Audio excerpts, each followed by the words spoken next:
디스트릭트 9 아는 척.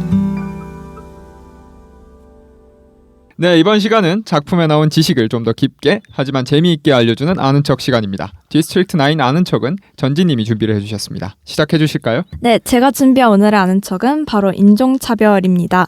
영화가 어두우니까 아는 척 주제도 같이 어두워질 수밖에 없어요.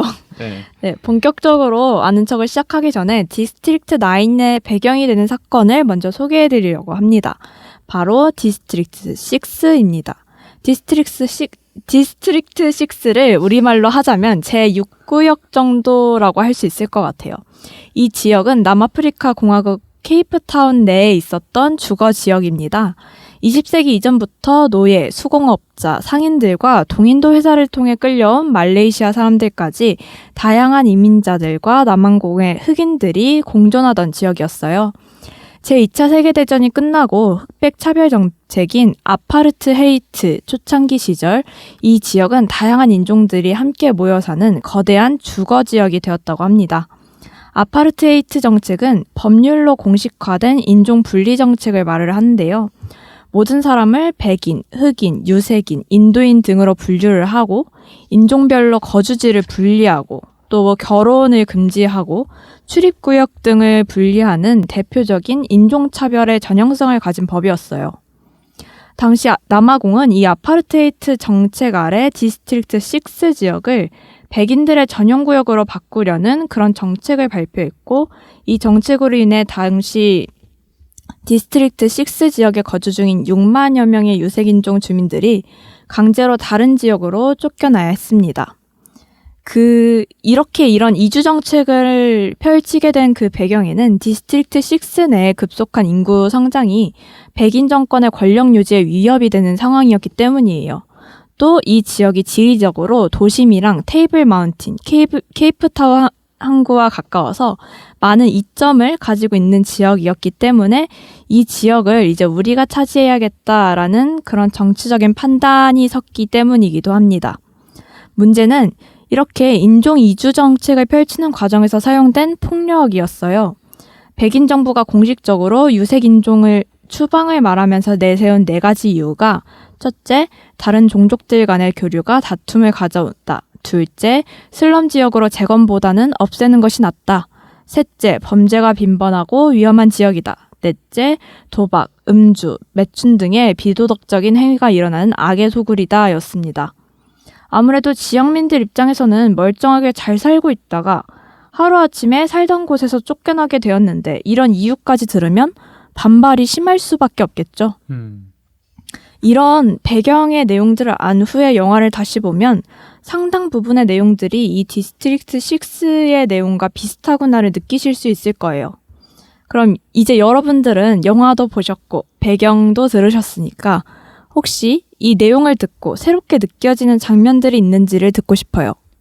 네, 저는 아까 그 범죄를 나열해 주신 데 있어서 뭐 도박이라든지 매춘이라든지 이런 게 등장을 하는데 디스트릭트 9 이 영화에서도 똑같은 그 범죄 항목들이 등장을 해요. 근데 이 중에서 제가 가장 의아했던 게 외계인 상대로 한 성매매라는 장면이 중간에 나와요. 물론 이렇게 그런 장면이 직접적으로 묘사가 되진 않지만 분명히 나오거든요. 근데 이해가 안 됐던 게 아까 말씀해 주셨다시피 자웅동체라고 설정이 돼 있는데 그리고 다른 뭐 묘사나 이런 것도 안 되고 상상도 사실 저는 잘 안 됐는데 이런 원래 배경 디스트릭트 6의 배경에서도 이렇게 이게 등장했기 때문에 그대로 바로 직유했다. 묘사가 바로 통했다라고 하면은 이해가 되는 부분이 저는 좀 있네요. 네.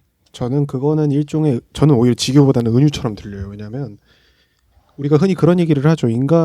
다른 인간을 정말 인간처럼 안 보이게 하기 위해서 제일 좋은 방법이 몇 가지가 있어요. 하나는 그 사람들을 바이러스화하는 거예요.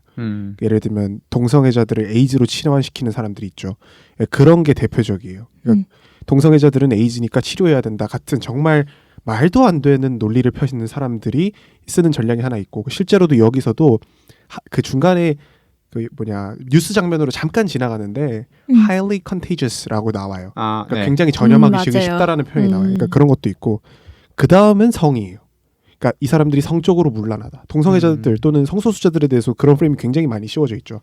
그러니까 그런 것처럼 이 성을 다른 사람과 엮음으로 인해서 사실 매춘은 뭐 선진국이든 개발도상국이든 할 거 없이 뭐 어느 사회나 다 존재한단 말이에요. 근데 그 중에서도 유달리 그러한 지역에서만 물론 그 문제가 조금 더 심각할 네, 수는 있겠지만 그 부분을 부각을 해가지고 얘기를 한다는 건 그 사람들에 대해서 좀 더 불쾌감과 안 좋은 감정을 불러일으키기 위한 게 굉장히 크다고 생각합니다. 네. 혹시 뭐 다른 얘기해 주실 분이 있을까요? 없으면 네. 넘어갈까요? 좋습니다.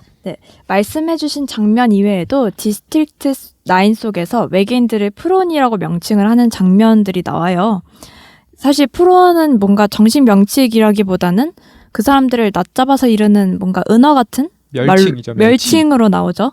근데 이 프론이라는 명명 역시 남아프리카 공화국에 서식하는 곤충에서 따온 명칭이라고 할 수 있습니다.